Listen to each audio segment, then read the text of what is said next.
छत्रपति शिवाजी महाराज ने औरंगजेब एड़ियां रगड़ रगड़ मर गया, जिसके नाम पर आज विवाद हो रहा है। अब इस देश में अकबर को महान कहा जाता है। जीवन पर्यंत राणा प्रताप दुनिया को मनुष्यता के संवर्धन का ज्ञान दिया, जिसके कारण भारत विश्व गुरु बना। वो भारत की पहचान है। इस्लाम को मानने वाले लोग आए केरल में पहली मस्जिद बनाने के लिए। वहां के राजा ने उनको घाव लगे थे तन में, पानीपत के भीषण रण में, फिर भी व्यथा नहीं थी मन में।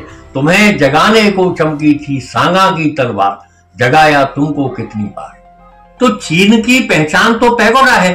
वो आज मानते हैं कम्युनिस्ट देश होने के बावजूद वो उसको अपना चिन्ह मानते हैं। लेकिन भारत का चिन्ह ताजमहल कैसे हो सकता है? भारत का चिन्ह अगर आपको बनाना है, आप स्वर्ण मंदिर को बनाइए। भारत का देखिए, इतिहास केवल आंकड़े नहीं होता है। इतिहास किसी भी राष्ट्र की पूरी अस्मिता की पहचान होता है। और भारत के संदर्भ में हम अगर कहें तो भारत की अस्मिता, भारत की पहचान क्या है? भारत की पहचान, भारत की अस्मिता रामायण है, गीता है, हमारे वेद हैं, राम है, कृष्ण हैं, शिव हैं, और जो हमारी पूरी संस्कृति है, जिसने पूरी दुनिया को मनुष्यता के संवर्धन का ज्ञान दिया, जिसके कारण भारत विश्व गुरु बना, वो भारत की पहचान है।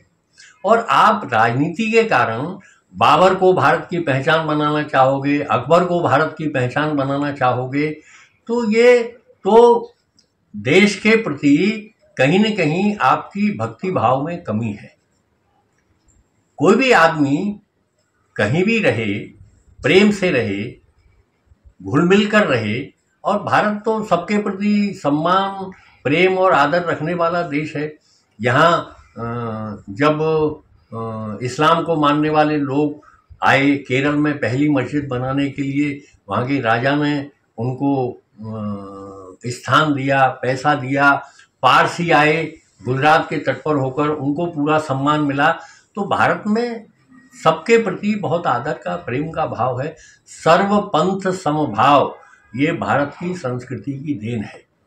लेकिन आप वोट की राजनीति के लिए उनको भड़काकर या किसी भी वर्ग, संप्रदाय, जाति को प्रलोभित करके और उनके साथ खड़े होना दिखाकर भारत की पहचान को खत्म करना चाहेंगे, तो ये देश के प्रति आपकी भक्ति भावना नहीं मानी जा सकती। राजनीति और सत्ता के लिए हो सकती है।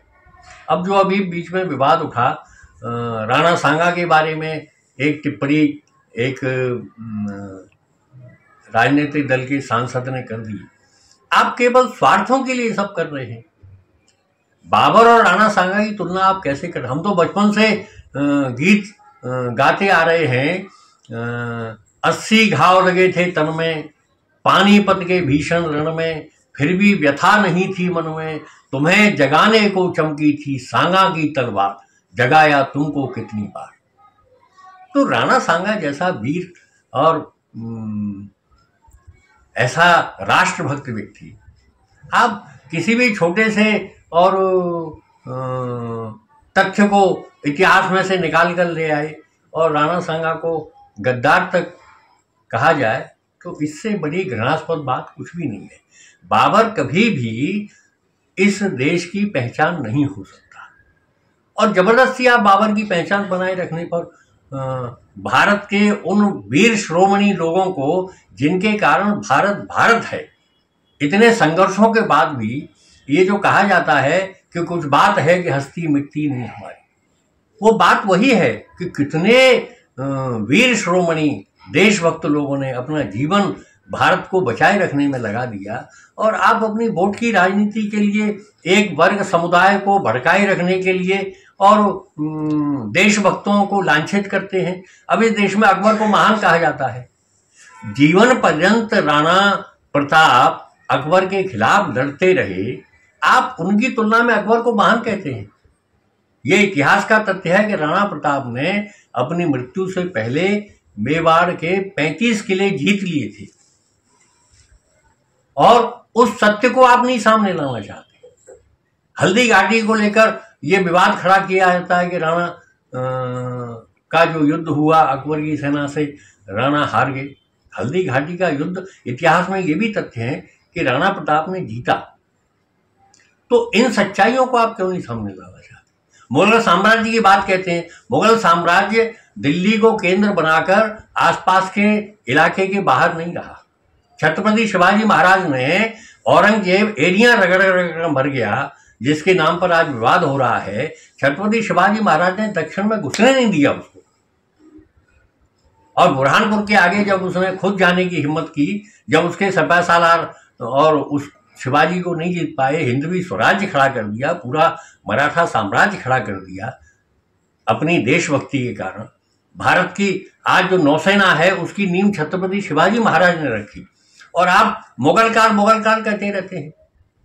उसी मुगल काल में छत्रपति शिवाजी महाराज हुए, उसी मुगल काल में राणा प्रताप जैसा वीर शिरोमणि हुआ, और आज भी राजस्थान के गांवों में महिलाएं आशीर्वाद देते हुए ये बोलती हैं दूसरी गर्भवती महिलाओं को, माई जन एहरा पूत जन राणा प्रताप, यानी राणा प्रताप जैसा पुत्र जन्मो तुम। ये गौरव की बात, हम उस गौरव को खत्म कर देना चाहते हैं अकबर को महान बताकर। एक विदेशी आक्रांता, तो इस बात को हमें समझना पड़ेगा। हम सबका सम्मान करते हैं, किसी के प्रति भेदभाव नहीं रखते, चाहे कोई भी जाति, कोई भी धर्म, कोई भी पंथ मत हो, पर भारत की पहचान खत्म नहीं की जा सकती। भारत अनादिकाल से ऋषियों का देश है। ऋषि संस्कृति भारत की पहचान है, और आप जबरदस्ती धर्मनिरपेक्षता के नाम पर, सेकुलरिज्म के नाम पर, आप जिस सेकुलरिज्म की बात करते हैं, जब संविधान निर्माताओं ने संविधान बनाया उस समय उन्होंने सेकुलरिज्म शब्द प्रयोग क्यों नहीं किया? इस पर बहुत बहस हुई कि सेकुलरिज्म ये हमारे संविधान में अलग से उल्लेख किया जाए कि नहीं। आप उन बहसों को पढ़िए।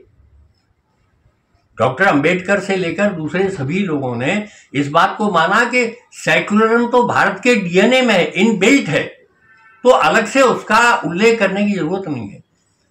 बाद में 1976 में संविधान संशोधन करके इमरजेंसी के दौरान जबरदस्ती सेकुलरिज्म, समाजवाद उसमें डाला गया, केवल वोट की राजनीति के लिए। अब भारत की जो सबके प्रति प्रेम और आदर की भावना है, जिसे वसुधैव कुटुंबकम कहते हैं, सारी दुनिया अभी G20 में वसुधैव कुटुंबकम को उसका ध्येय वाक्य रखा गया। बाइडेन जैसा आदमी और दुनिया के कितने शक्तिशाली राष्ट्रों के राष्ट्राध्यक्ष आए, सबने वसुधैव कुटुंबकम को माना। हम तो विश्व को एक परिवार मानकर चलने वाले लोग हैं। हमारा किसी जाति मत पंथ से कोई भेद नहीं, कोई ईर्ष्या द्वेष नहीं, कोई वैमनस्य नहीं, लेकिन भारत भारत रहना चाहिए, इसकी पहचान नहीं मिटनी चाहिए। आप देखिए, मैं चीन गया था, बहुत छोटा सा उदाहरण आपको दे रहा हूं। तो चीन में वहां के शिक्षा मंत्री ने मुझे अवार्ड ऑफ फ्रेंडशिप दिया। जब मैं नेशनल बुक ट्रस्ट इंडिया का चेयरमैन था तब गया था बीजिंग, और मेरे पास अभी भी यहाँ ये रखा हुआ है। इसमें 2 प्रतीक चिन्ह बने हुए हैं। फ्रेंडशिप के नाम पर चीन का पैगोडा बना हुआ है। अब पैगोडा तो बुद्धिज्म की निशानी है, बुद्धिज्म तो चीन का नहीं है। बाद में चीन में विस्तार हुआ बौद्ध मत का। बौद्ध मत तो भारत की देन है। हम तो भगवान बुद्ध को विष्णु का अवतार मानते हैं, हम बौद्ध नहीं है, फिर भी हमारे मन में उनके प्रति आदर है। बुद्ध तो भारत की देन है। भारतीय संस्कृति, भारतीय विचार, भारतीय दर्शन को बहुत समृद्ध किया बुद्ध ने। और चीन उनके पैगोडा को, जो बौद्ध मठ है एक तरह से, उसको अपना प्रतीक चिन्ह बनाया हुआ है। और दूसरा इसमें प्रतीक चिन्ह भारत की तरफ से बनाया गया है, ताजमहल को। तो चीन की पहचान तो पैगोडा है। वो आज मानते हैं, कम्युनिस्ट देश होने के बावजूद वो उसको अपना चिन्ह मानते हैं। लेकिन भारत का चिन्ह ताजमहल कैसे हो सकता है?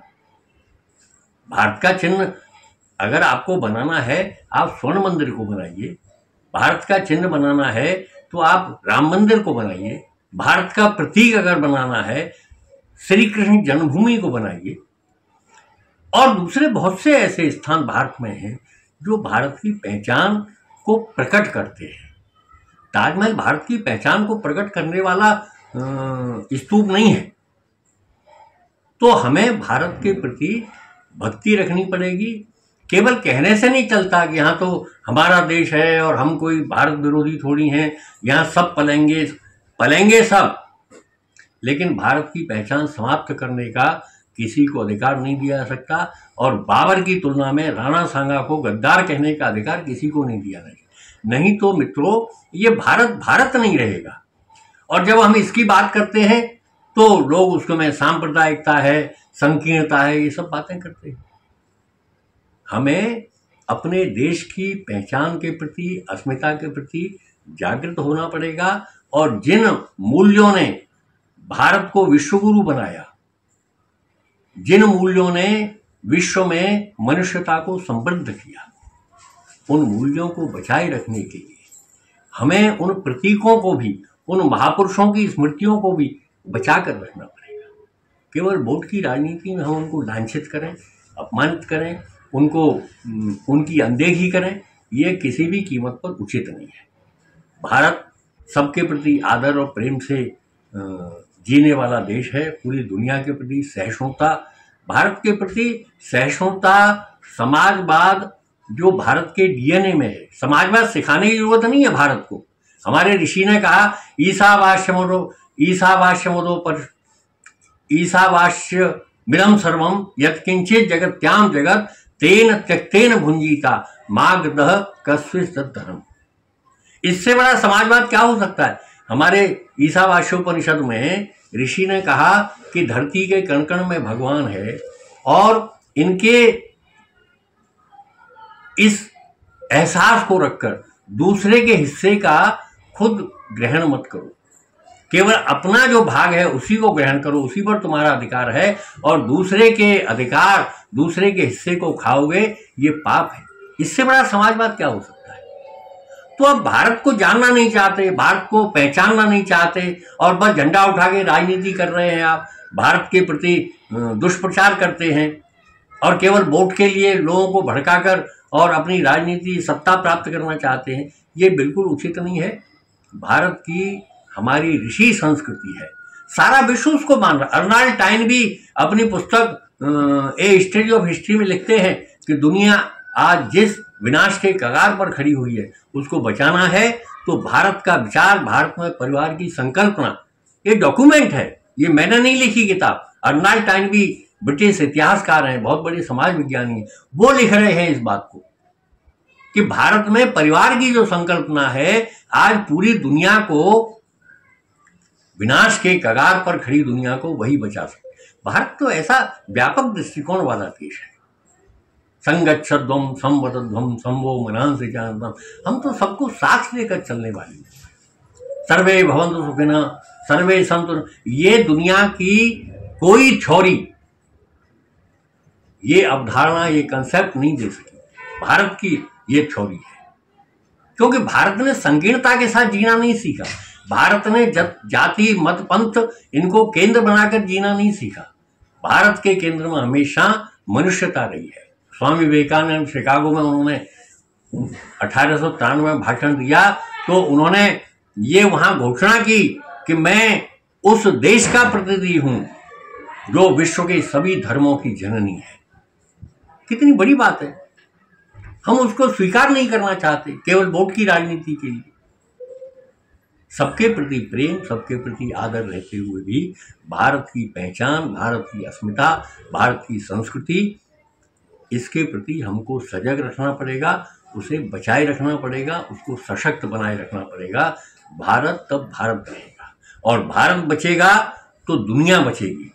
आज आप देखिए पूरे विश्व में हाहाकार मचा हुआ है, ये उससे लड़ रहा है, वो उससे लड़ रहा है, लेकिन सब किसकी तरफ देख रहे हैं? भारत की तरफ, कि भारत बीच बचाव करे, भारत झगड़े को खत्म करे। स्वामी विवेकानंद करते थे, भारत जागे विश्व जगाए।